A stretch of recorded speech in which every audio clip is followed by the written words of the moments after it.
A few weeks ago, I finally made a appointment with my doctor, and it's been a little while. Something that I've avoided, as I'm sure most men do. We are worried about getting older. So I had some blood work done, and it was a day after I got the results that I got an email from my office. The doctor wanted me to make a call, book an appointment immediately. And the earliest I could was a week later. So you can imagine that I was, well, worried about what this could be. The reality is that I've lived a pretty damaging life when it comes to my body. And so a lot of things were running through my mind.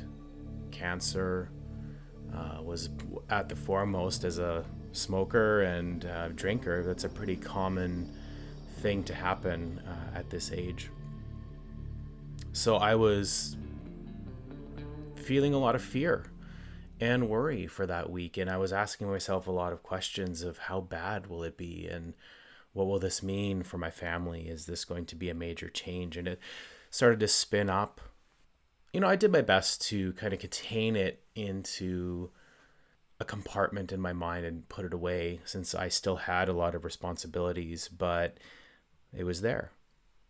And I noticed there was a lack of focus with this anxiety that was percolating inside, and started me down this path of thinking about what I'm currently doing with my life right now. And maybe I'm wasting my time and life with lofty pursuits. But then I was also reflecting on fear and doubt in general. Where I'm at now, I'm doing a lot better. In the darkest period of my life, I was driven by fear and doubt. And so today, that's what I want to reflect on. It led to terrible decisions with terrible outcomes. Looking back, I ask myself what I could have done to better navigate those trials that were put before me. I suppose I would bounce that over to you. If you're stuck in doubt or fear, what can you do to overcome and move forward with courage? Well, today, let's find out. Welcome to the Sons of Men podcast, a conversation dedicated to meaning in the lives of men, offering a window into the trials of masculinity, where we talk about family, spirituality, creativity, and legacy to better understand each other and to offer solutions for the next generation in an increasingly shallow and hostile world. I'm your host, Curtis Wiebe, a father and husband, addict in lifelong recovery, and an advocate for men struggling in the shadow of suffering. This is episode 10, Those Afraid. So I've been reflecting on my current situation. As you know, I moved back to Vancouver about 5 months ago now, and it was after a really difficult time in the final months in Sweden. My business that I had started there had fallen apart. There just was no work in the industry. Immigration rules were tightening up there, making it more difficult to even be able to stay, even if we were able to financially make it happen. There was a lot of unknowns. And so we came back to Vancouver with a tad more stability, but there was still a big question of finances. I assumed that when I came back, I'd be able to find some at least freelance work, working for some people that I know locally, and even with my connections in Sweden. And I did manage to make a few of those over the few months that I've been here, but the reality is it's a wasteland out there. There is a crisis in games and video games, but just general creative industries. I'm hearing it from all over that it is really tough. I've done dozens of interviews. I've had no offers. I've gotten right to the final line and it's just disappeared. No offer made. So we've been living off the sale of our apartment in Stockholm while I'm trying to figure this out. Of course, that means that our savings are dwindling. I'm waiting for offers for these various interviews that I'm doing. The clock continues to tick down. In all of this, I'm still pursuing this dream that I've mentioned before of launching a publisher as my antidote to the corruption that abuses artists. And I want to offer those creative people an alternative of support and freedom. And I guess the loftiness of service, love. But this is a long-term investment of time. Really, this vast vision is about legacy and ushering a new generation of creatives. And so while I've been waiting for freelance work, for some means of stabilizing this free fall of the month to month decline in our life savings, I've decided to just start doing some work, which I encourage all the time in the podcast, to do the work instead of talking about it. And so I am. I'm getting together with a small team of guys, and we're going to make ourselves a little indie game. I had come to God moment where I started to ask, am I being crazy doing this? Am I acting like a child? I have no problem getting a job, a regular job, even if it's outside the creative industry. But I've been really feeling that I'm called to create something that helps other people. And so I'm caught in the middle here, trying to figure out, what am I doing? Right now, I suppose I have two enemies at my door: fear and doubt. And those are two words that corrode the core of strength. If you become enslaved to those words, I'm reminded of, here's my quote.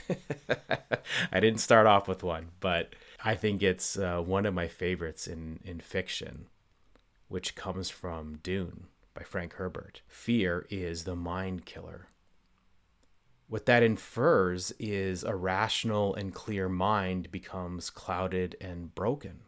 Don't get me wrong, a clear mind does not make us immune to failure, but it helps us withstand and learn from it without being destroyed by it. I'm going to get a little personal and talk about my battles with fear and doubt in the past, and how now that this is rising up again with where I'm at in life, how it's helped me to feel stable and to stay the course with what I believe, I could be wrong, I could totally fail, but I believe it's the right course, what I'm being called to do.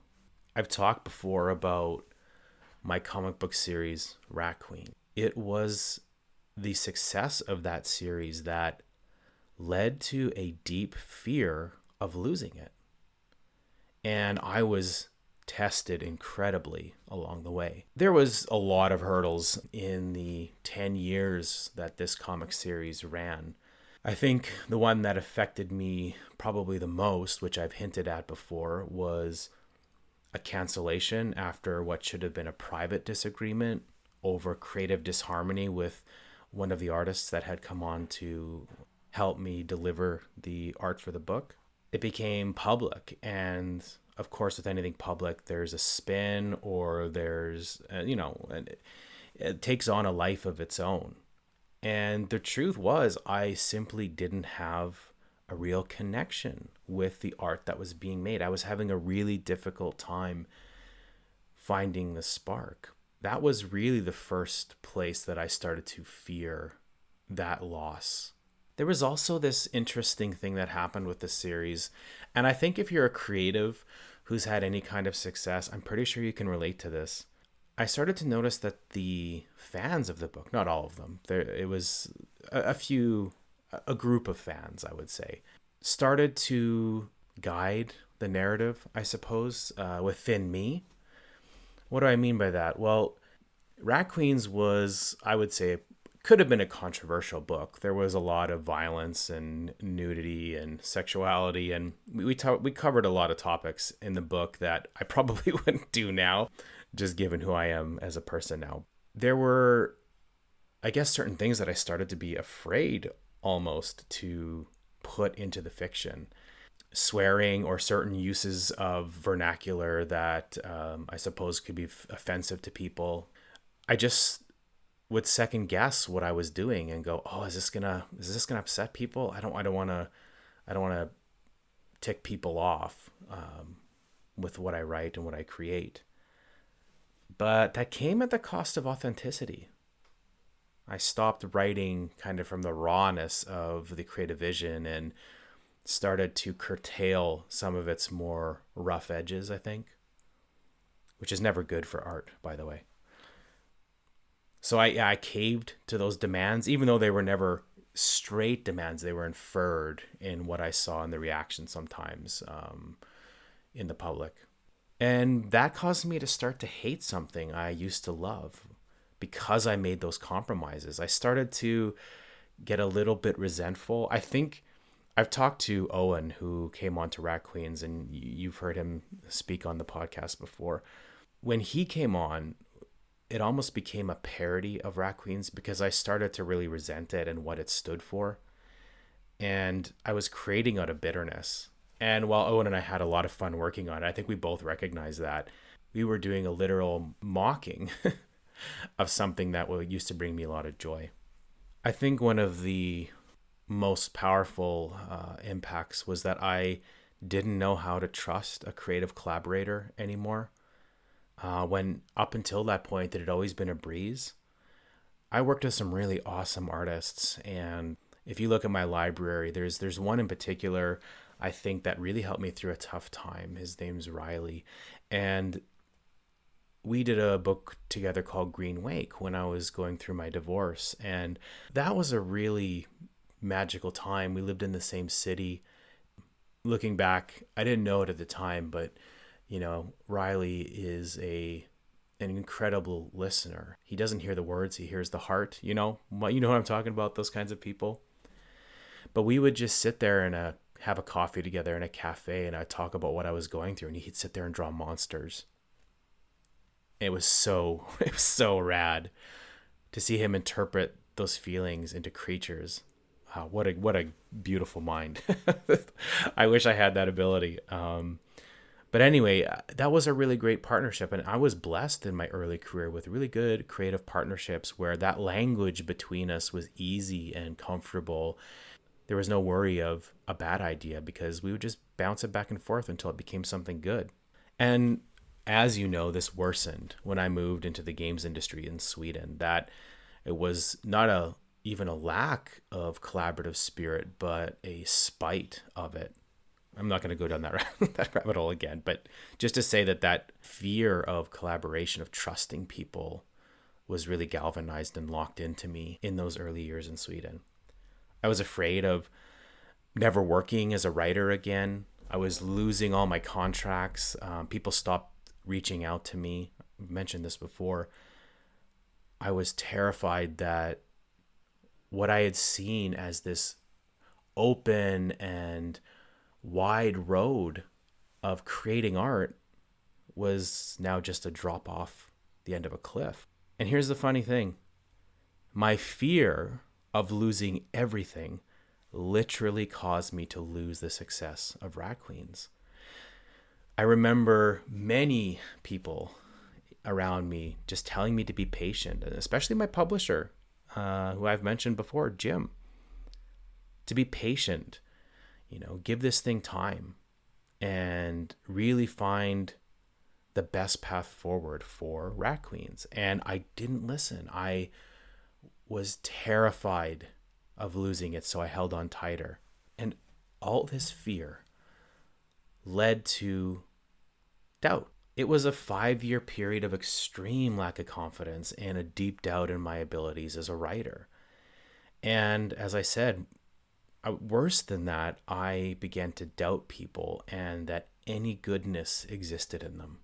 And I think for me, that's the saddest part, is because I've always been a pretty open and vulnerable person about where I'm at, because I really did believe in the goodness of people. And I learned the hard way that that's not always true.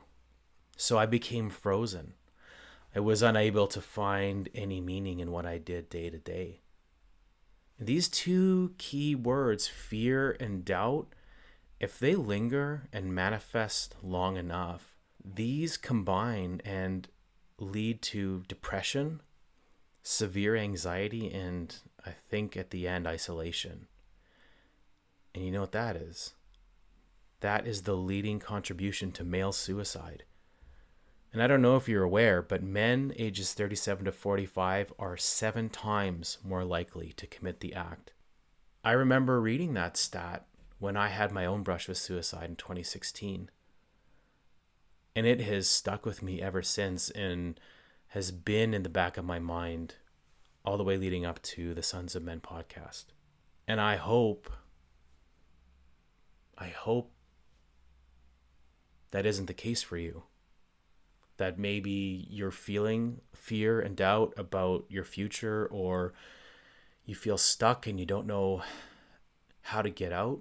I don't have any answers, but I have some suggestions because I was reflecting on those early years in Sweden, because that's where this all started. Something was different. There was a change that I hadn't done before in anywhere I had lived, carrying around all this fear and doubt and terror. So I'm going to talk about that. And maybe you can find some wisdom in it. Maybe you can integrate it into your life and see if it helps. I pray to God it does. This is my first step. Solitude. We live in a loud world. We are constantly inundated with news and opinions and facts that perhaps in not so recent past it was something that we would have to pursue. Instead, it invades our minds and our homes and integrates itself into every part of our reality. But it hasn't always been that way. In Sweden, I came to learn to love nature. I never used to go out. It was something new to me, and I was given an opportunity. I had moved to Sweden, and a friend of mine, Dave, who I have not mentioned yet in this podcast, but a little shout out to Dave. He was one of the foundational people for me in Sweden that introduced me to amazing people and was always there for me and my family. And I would say without him, I wouldn't have gone on this journey. He really helped us situate in Sweden.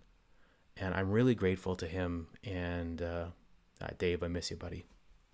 We were at a dinner and he said, hey, a couple of my friends who I had not met before, I'd maybe met them once, but I'd never spent any time with them.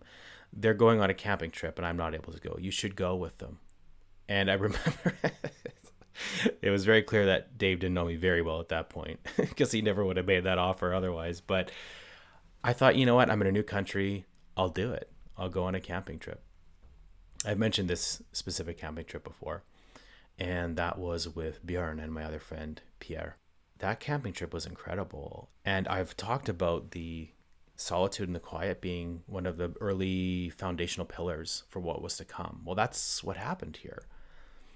And it became a pattern in my life, walking and talking for hours away from everything, hiking and sharing, and just being away from the world.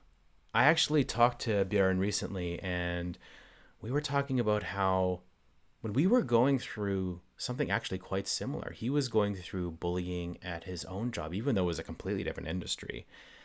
And the treatment that he was going through was the same.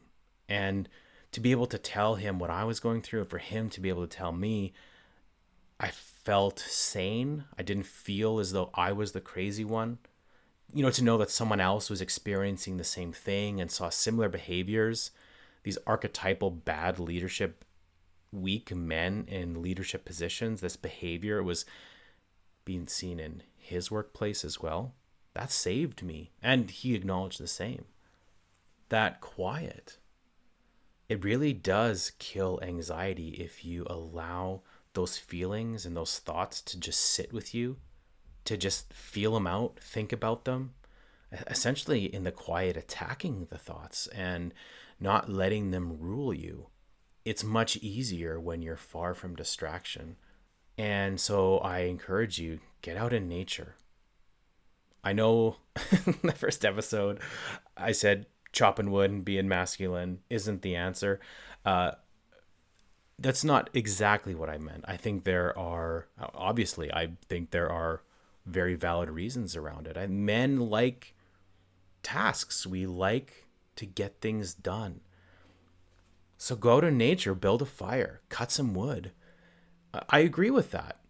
For me, it's more about placing the world on hold for a while and focusing on something that has a meditative quality. Live for a time away from the comfort as a reminder that you're a living being in this really beautiful world. It's sometimes easy to see it as dark and miserable and full of suffering and despair, but it is a beautiful world that we live in, and there are amazing people out there. So do this with some consistency. Make it part of your life. Whatever it is you like to do, find a place away from the world where you are free from the distraction.